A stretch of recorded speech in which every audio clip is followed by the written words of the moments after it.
चलिए देखते हैं विभाज्यता के नियम में मैंने बताया था कि 2 से विभाज्यता का नियम ये कहता है कि उसके अंत में जो दी गई संख्या है उसके अंत में 2, 4, 6, 8 होने चाहिए। यानी 2 के जितने भी गुणज होते हैं, फैक्टर्स होते हैं, वो होने चाहिए। अब हम 225 का अगर वर्गमूल करना चाहें तो कैसे करेंगे? इसके लिए हम देखिए 3 से विभाज्यता का नियम पता होना चाहिए, क्योंकि ये 2 से विभाजित होने वाला तो है नहीं। तो 3 से विभाज्यता का नियम कहता है कि दी गई संख्या के अंकों को जोड़िए। 2 + 2 + 5 कितना हो गया? 2 2 4 5 9। तो 9 क्या होगा? 3 से कट जाएगा, तो दी गई पूरी संख्या जो है वो 3 से कट जाएगी। इस तरीके से हम चेक करते हैं, दी गई संख्या के अंकों को आपस में जोड़ते हैं। अगर वो योगफल 3 के पहाड़े में आता है तो वो पूरी संख्या 3 से कट जाता है। अब देखिए यहाँ पे 3 से हम काटने का प्रयास करेंगे तो ये 3 से कट जाएगा। ओके ना, वो चलिए देखते हैं। हाँ, 3 7 21, 1 बचा, 3 बचे 15। फिर इसको हम 3 से एक बार काट लेंगे। 3 दूना 6, 1 बचा 15, 3 बचे 15। अब 25 है तो 5 से कट जाएगा। 5 बचे 25, 5 ही करने 5। तो देखा आपने, इस तरीके से यहाँ पे अगर हम जोड़ा लगाएं तो जोड़ा लगा के आप देख सकते हैं 3 का और 5 का जोड़ा बन रहा है। 3 × 5 = 15। आपका वर्गमूल आ गया। ओके, तो जो भी चीज़ें हम बताएंगे वो क्रम से बताते जाएंगे। 2 से विभाज्यता का नियम, जैसा कि हम लोग देख रहे थे, 2 से विभाज्यता का नियम कहता है कि उस अंक के उस दी गई संख्या के अंक में 2, 4, 6, 8 होना चाहिए। जिसे मैंने कल बताया था 144। 144 का अगर हम वर्गमूल निकालना चाह रहे हैं तो इसको हम सबसे पहले 2 क्या है? पहली प्राइम नंबर है, प्राइम संख्या से करेंगे प्राइम फैक्टराइजेशन मैट्रिक्स। 2 7 14, 2 दूना 4, इस तरीके से करते जाएंगे। 2 3 6, फिर 2 है तो ये 2 से कटेगा। 2 3 6, 2 6 12, फिर 2 से कटेगा 18, फिर इसको 2 से कट कर देंगे। 2 9 18। अब ये 3 से कटेगा। 3 3 9 एंड लास्ट में 3 करने 3। अब यहाँ पे आप देख सकते हैं कि इसको हम जोड़ा लगाएंगे 2 के, 2 के जोड़े, 1 जोड़ा, 2 जोड़ा और 3। तो इस तरीके से इसका आंसर हो जाएगा 2 दूना 4 3 12। इसको अगर हम इसमें कर दें तो इसका आंसर आ जाएगा 12। ठीक है, यानी 2 की विभाज्यता का नियम कहता है कि उस दी गई संख्या के अंत में 2 4 6 8 शून्य ऐसे संख्याएं होनी चाहिए तो वो 2 से विभाजित होगा। तो हम लोगों ने देखा 2 से विभाज्यता का नियम, 3 से विभाज्यता का नियम। अब 4 और 5 की तरफ बढ़ेंगे और साथ ही साथ एक दी गई संख्या का वर्गमूल भी निकालते रहेंगे। 4 से विभाज्यता का नियम क्या कहता है? आप देखिए, इसको ध्यान में रखेंगे। 4 से विभाज्यता का नियम कहता है कि जैसे अगर कोई संख्या है, मान लीजिए 16, ठीक है, तो इसके इकाई और दहाई के अंकों को लेते हैं। किसको लेते हैं? इकाई और दहाई के अंकों को हम लेते हैं। और ये अगर 4 से कट जा रहा है तो पूरी संख्या क्या हो गई? पूरी संख्या क्या हो गई आपकी? 1216। ये पूरा कट जाएगा। कैसे? आप डिवाइड करके देख लीजिए। 4 12 16, 4 3 12, 1 है तो शून्य लगाएंगे, 16 हुआ, 4 चौको 16, तो ये पूरी संख्या कट गई। ओके, इस तरीके से हम देखते हैं कि इकाई और दहाई के अंकों को लेते हैं। अगर इकाई और दहाई का दिया हुआ संख्या अंक 4 से कट जाता है तो पूरी संख्या 4 से विभाजित हो जाती है। ये है 4 से विभाज्यता का नियम।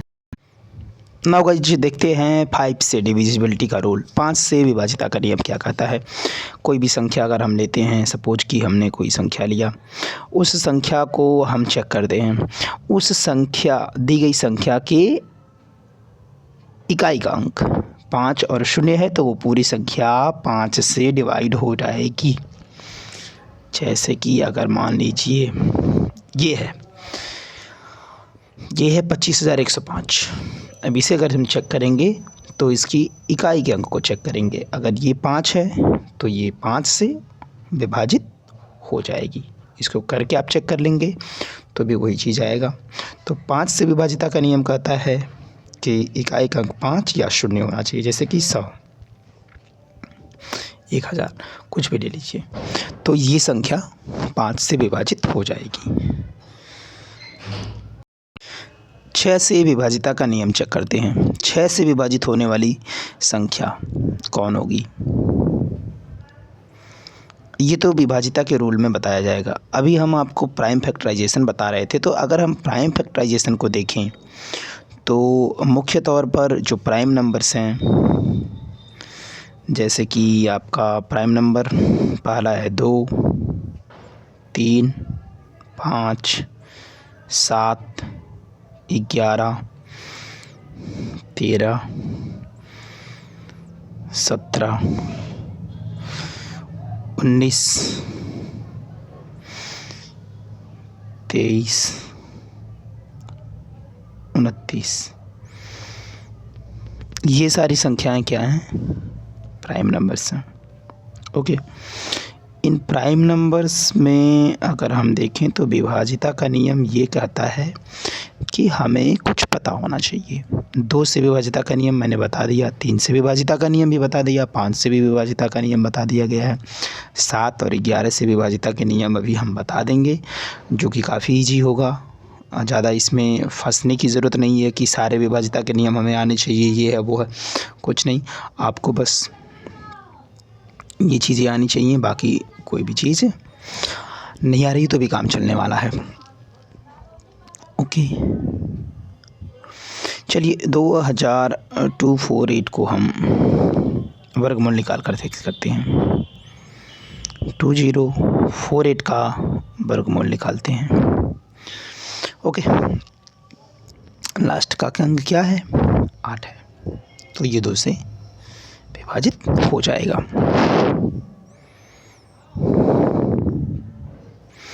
ये हो गया आपका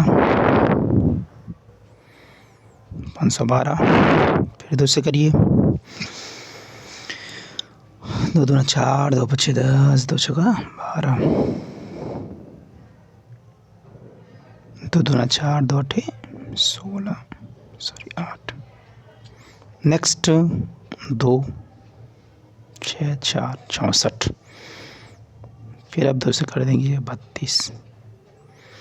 हाँ, यहाँ पे जोड़े देख लेते हैं, थोड़ा स्क्रीन छोटा है इसलिए जोड़े देख लेते हैं। 1 जोड़ा, 2 जोड़ा, 3 जोड़ा, 2 के 3 जोड़े बन चुके हैं, 32 अभी बाकी है आपका। तो चलिए इसको देख लेंगे, इसको भी देख लेते हैं हम। 3 जोड़े बन चुके हैं 2 के, ठीक है। 32 से डिवाइड करिए, 2 16, 2 8, फिर 2 से करेंगे 4 बार में, 2 से किया 2 बार में, 2 से किया 1 बार में। इधर जोड़े कितने बन रहे हैं आपके? 1, 2। ओह, तो जोड़ा ये नहीं बना यार, यानी ये पूर्णवर्ग संख्या नहीं है। यस, ये पूर्णवर्ग संख्या नहीं है, क्योंकि उधर जोड़े बन रहे थे, इधर जोड़ा नहीं बन रहा है। तो जो हमने देखा 2024, सॉरी क्या था, 2000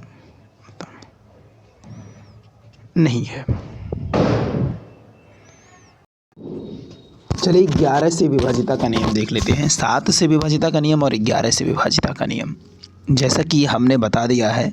2 से विभाजिता का नियम क्या कहता है? दी गई संख्या की इकाई का अंक 2, 4, 6, 8 या 0 है तो वो पूरी संख्या 2 से विभाजित हो जाएगी। 3 से विभाजिता का नियम क्या कहता है? एक बार रिवाइज करते हैं। 3 से विभाजिता का नियम कहता है कि दी गई संख्या को आपस में जोड़ें। जैसे कि मैंने बताया था 225 को अगर चेक करना है 3 से विभाजित होगा कि नहीं, तो 2 + 2 + 5 = 9 के, तो जो जोड़ने पर योगफल आ रहा है वो 3 से कट जा रहा है, इसलिए ये पूरी संख्या 3 से डिवाइड हो जाएगी। इस तरह से 2 और 3 का हो गया। अभी हम 5 का देखते हैं। बताया था हमने। हम अभी प्राइम फैक्टराइजेशन की बात कर रहे हैं, तो प्राइम नंबर से कौन कौन सी संख्याएं विभाजित हो जाती हैं ये फर्स्ट टाइम में देखते ही हमें पता चल जाए, इसलिए हम इसकी बार बार बात कर रहे हैं। 5 से विभाजिता का नियम कहता है कि दी गई संख्या के अंत में क्या होना चाहिए, 0 होना चाहिए या 5 होना चाहिए, ठीक है, या 5 होना चाहिए, तो वो पूरी संख्या 5 से विभाजित हो जाएगी। नेक्स्ट आता है 7। 7 से विभाजिता का नियम क्या कहता है? 7 से विभाजिता के नियम के लिए कुछ ज़्यादा आपको कोई ट्रिक याद करने की ज़रूरत नहीं है। 7 का पहाड़ा अगर आपको आता है, जैसे कि 49 है, काफ़ी नहीं होता, कभी कभी आता है। 7 का पहाड़ा आ रहा हो तो 7 के पहाड़े में आने वाली जितनी भी संख्याएं हैं वो सारी संख्या अगर अंत में है तो चांस है कि वो 7 से डिवाइड हो जाता है। 7 से डिविजिबिलिटी का रूल हम बता देंगे, लेकिन उसमें ज़्यादा टेंशन लेने की ज़रूरत नहीं है। तो अब आ जाते हैं 11 पर। 11 से विभाजिता का नियम बहुत ही इम्पॉर्टेंट है, इसको आप ध्यान रखिएगा। किस तरीके से चेक करते हैं देखिए, कोई दी गई संख्या है, सपोज कि 2, 5, 7, 0, 6, ये है 25,076। अब इसको हमें चेक करना है कि ये 11 से विभाजित होता है कि नहीं होता है। तो क्या करेंगे, ऑड इवन प्लेस पे दिए गए संख्याओं को ध्यान देंगे। ऑड इवन माने कि सम स्थान और विषम स्थान पर दिए गए संख्याओं को चेक करेंगे, यानी कि ये 2, ये 7, ये आपका 6, इसको आपस में जोड़ लीजिए। 2 + 7 + 6, यानी पहली, तीसरी और पाँचवीं, इसी तरीके से क्रम में बढ़ते जाएंगे। जोड़ लिया, 7 × 6 = 13, 14 × 15, ठीक है। और अब बाकी जो बच रही हैं संख्याएं उनको आपस में जोड़ लीजिए। बाकी बचेगी दूसरी प्लस वाली, तीसरी प्लस वाली, अगर कोई होगा तो छठी प्लस वाली, चौथी प्लस वाली, छठी प्लस वाली। तो 5 + 0 को जोड़ लिया, ये कितना आ गया, 5। अब हम क्या करते हैं, इसमें से इसको घटा देते हैं, यानी ऑड इवन संख्याओं पर आने वाली संख्याओं को जोड़ लेते हैं और इसको घटा देते हैं। 15 में से 5 गया, 10 बचा।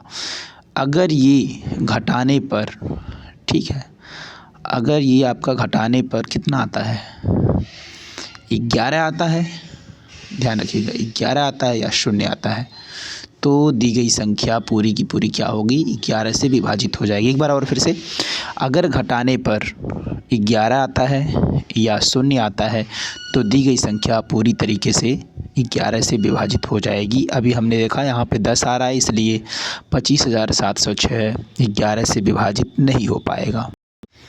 अब एक अगली संख्या लेते हैं और चेक करते हैं वो 11 से विभाजित होगा कि नहीं होगा। जैसे कि 13, 31 को ले लीजिए, ठीक है। ये ऐसी चीज़ें मैं बता रहा हूँ जो कि आपके दिमाग में बार बार आता रहता है। अब इसमें क्या करेंगे हम, मैंने क्या बताया था, बताया ये था कि पहली स्थान पे जो आया है, तीसरे स्थान पे, पाँचवीं पे तो कुछ है नहीं, इनको आपस में जोड़िए। 1 + 3 = 4 के, और ये जो बाकी बच रहा है इसको जोड़िए, 3 + 1 = 4 के। अब क्या करना होता है, इसको घटाना होता है, इसको घटा दीजिए। 4 में से 4 गया, 0, यानी जो आपका 1331 है वो 11 से विभाजित हो जाएगा, ठीक है। इस तरीके से चेक करते हैं 11 से विभाजिता का नियम। तो अब तक हमने क्या क्या सीख लिया, इसके एक बार रिवीजन कर लेते हैं। सबसे पहले हमने प्राइम नंबर के बारे में सीखा। प्राइम नंबर्स कौन कौन से होते हैं, जो संख्या स्वयं से और 1 से कटती है वो कहलाती है प्राइम नंबर या अभाज्य संख्या, ठीक है। ये हमने पढ़ा। उसके बाद हमने देखा कि अभाज्य संख्याओं से विभाजिता के नियम क्या होते हैं। अभाज्य संख्या से विभाजिता के नियमों में जैसे कि 2 से, 3 से, 5 से, 7 से, 11 से, ये इम्पॉर्टेंट था तो इसको हमने पढ़ लिया। इसके बाद आप लोगों ने देखा होगा कि पूर्ण वर्ग संख्या क्या होती है, पूर्ण वर्ग संख्या है कि नहीं है, पूर्ण वर्ग संख्या है कि नहीं है, पूर्ण वर्ग संख्या कब कब होती है? जब हम उसके प्राइम फैक्टराइजेशन करते हैं इस विधि से ना, तो अगर जोड़ा लगाते हैं, जोड़ा लग रहा है तो पूर्ण वर्ग संख्या है, जिस संख्या में जोड़े नहीं लग रहे हैं वो पूर्ण वर्ग संख्या नहीं है। ये पढ़ लिया गया। इसके बाद हमने वर्गमूल निकालना पढ़ा है, ठीक है। वर्गमूल निकालना भी कुछ संख्याओं की पढ़ लिए हैं। तो इन दो छोटे छोटे लेसन में हमने ये चीज़ें पढ़ लिया है। बाकी आपका टेट सीटेट वगैरह के लिए बहुत ज़्यादा हाई लेवल की तैयारी की ज़रूरत नहीं है। तो टेट सीटेट वगैरह की तैयारी में यूपी टेट हुआ या स्टेट टेट हुआ, ये सब के लिए स्टेट टेट हुआ, इन सब में हम इन्हीं छोटे छोटे रूल पर ज़्यादा फोकस करते हैं। बेसिक रूल्स को हमें ध्यान में रखना होता है। ओके, स्टे कनेक्टेड, पढ़ते रहिए, आगे बढ़ते रहिए।